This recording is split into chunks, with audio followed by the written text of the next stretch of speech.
Hello, we're here. Hi everybody. How are you doing? Second stream of the year. How are you guys doing? Hey Siphon, RGV, Sophia, thank you so much for the resub. Hey Arvo, Anna. Hello, Valdevia. Hello, 19 months. Oh my god. Thank you so much. Hey Sora, Loaf, Ocean, how you doing? Great to have you all here. Hey Agent.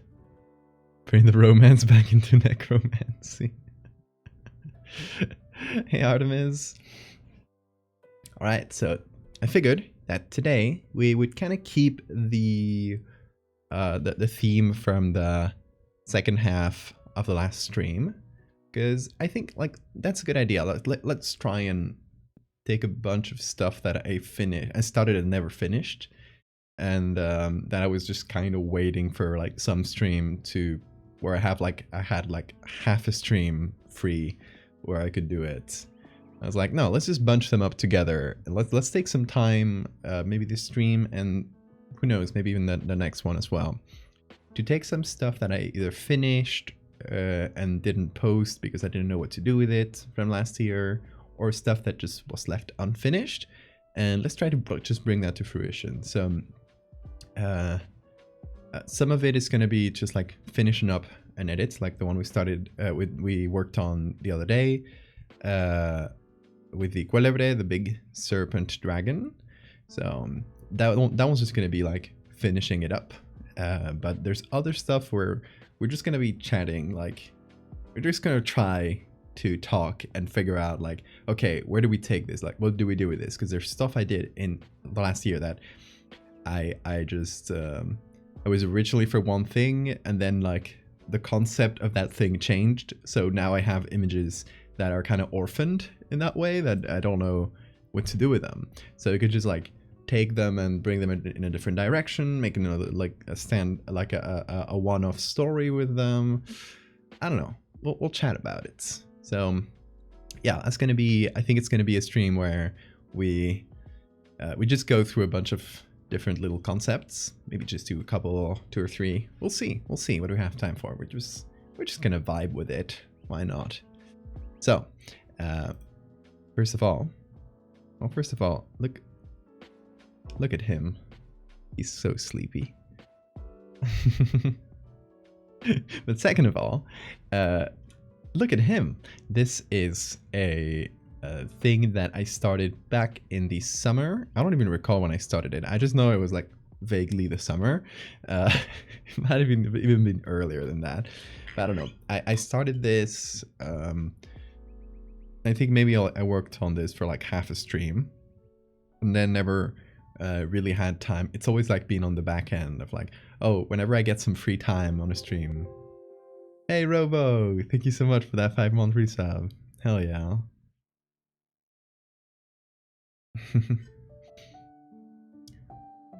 But yeah, hey Robo, hey Agro, Michi, how you guys doing? We appreciate everyone being here. Yeah, I started this, kind of worked on it for half stream maybe, I don't really recall, and yeah, then I never just found the time to finish it, so it's just kind of been sitting here. And last stream, a couple days ago, we actually like went and worked on it for quite some time. So originally, the way I had left it this summer, it was just the head and this little bit of body, and the rest was just like a sketch. Like this was what it looked like, right? So the last stream we added a bunch of pieces of the body. And the idea I wanted to have here is that this enormous serpent dragon is just covering the whole photo, like it's all around you, so long that you can't even see the end of it, and you can only see like bits of the body crawling around different parts of the cavern. And we have a little really nice size comparison here with this guy standing there. I don't know. I think composition wise, that's kind of what I want to go for. But we're still missing wings, because this, as a reminder, if you didn't see it last stream, this is a creature from Asturian folklore. Asturias is where I'm from. It's a small region in the north of Spain that has a lot of Celtic folklore. And yeah, we like the dragon, the concept of the dragon there in Asturias was kind of mixed together with the serpent, so it kind of turned into this winged serpent. It does like a lot of similar things to a dragon. Like, it's usually protecting hoards of gold, or like other mystical things, and there's stories about it, like going down to villages and eating the livestock, and the village people just like getting together and like figuring out a way to beat it. There's stories where, you know, it tries to eat a person, and they try to like outwit it into not being eaten. There's a lot of little stories like that. So it has a lot of roles. It can be like, oh, this terrifying beast, just like a creature that's going to eat you, or it can actually be like this like more smart thing that can speak and can like and you can like get out from its from like talk it out of being eaten by it. Lots of fun stories like that. Happy New Year, Joji. Sweet Uranium, thank you so much for the follow. Is that for the first half of today? Hell yeah. So yeah, let me just show you real quick. Hop over to the browser. Oh, there it is. And show you the Cuélebre. Some images. Just so you can see like other depictions of it. Let me get Bean over here. This one I like a lot. This one too. Just so you get a vibe for what it looks like. My take on it is going to be like, it's way larger than most. Like, this would be like a pretty classic sized Cuélebre. It's large. It's, you know, kind of like standard dragon sized usually. But I really like the idea. It's really associated with caves and waterfalls. Like you can see here. Yeah, it's really associated with caves, waterfalls, etc. I really like the idea of the Cuélebre existing in a cave and being so large, so like incomprehensibly big, that it's it just winds through the whole cave to the point where like it feels like the cave has been dug by it. Something like that. Nurhidith, good night to you as well. You've been playing way too much Monster Hunter. You can fight it. You can try, but real ones outwit it. Yes, that's from Asturias. It's a small region in the north of Spain. So, what I want to add mostly is wings, and it's in a slightly awkward position here because the neck is really close to the entrance of the cave here, which puts the like one of the arms with the wings is going to be easy because it just goes here, right? The other one is in a more awkward position, so I don't really know, like in the way I sketched it, it just kind of slips by here. Like maybe that's the way to do it. I might have to move the head though. I'm not really sure. Let's try to do a sketch of like on the image we have right now, where would the wings go? Because I feel like they have to be wings with like little claws on the ends, more like bat wings, I guess.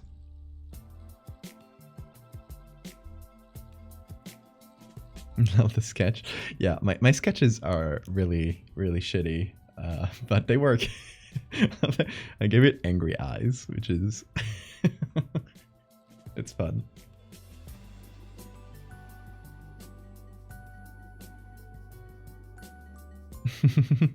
Yeah, Discord didn't do the notification this time, so I had to do it manually. I'm glad I noticed. I don't know why Discord failed to put up the Valdevia went live notification. Oh, it's strange. Anyway.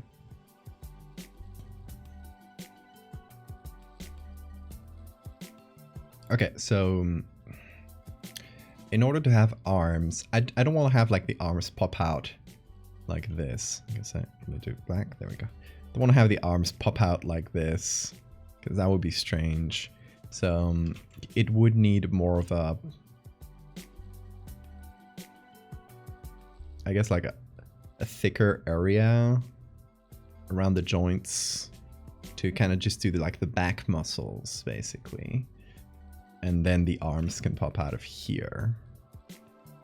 And I feel like being this long, you either need like one really big set of wings, or, hear me out, I'm just thinking right now, what if it had other sets of wings throughout the body? That's not really like anything close to the typical depiction of a Cuélebre, but it might be fun for this specific extra long take.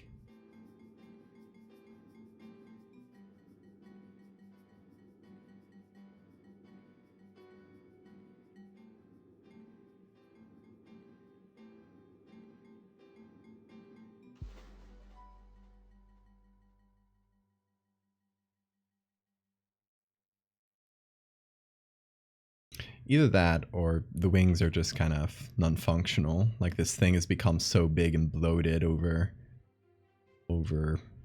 thousands of years that, you know, it doesn't really use its wings. It's just kind of a leftover thing. It just crawls to places. I'm trying to figure out like a good pose for the arms here. I guess I should look at like bat arms.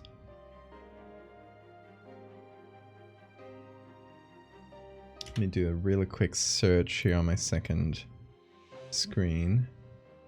Oh, bar wings. It's just give me images of chicken wings. There we go.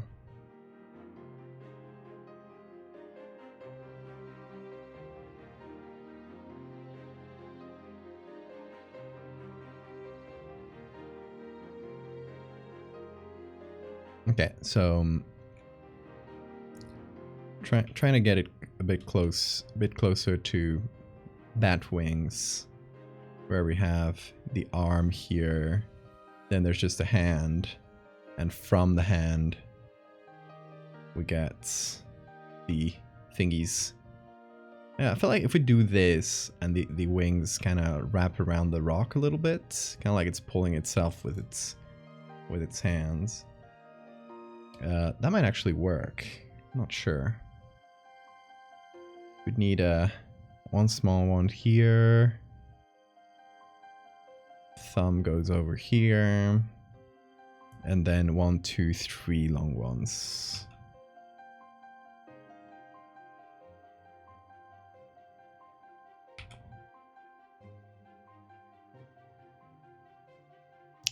One, two, and the third one is kind of like this.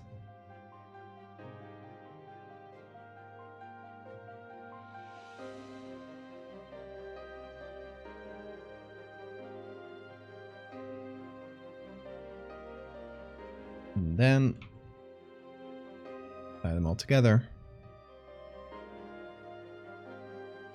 And well, technically the bat wings, they have more membrane like over here, but I might not include that, I don't know.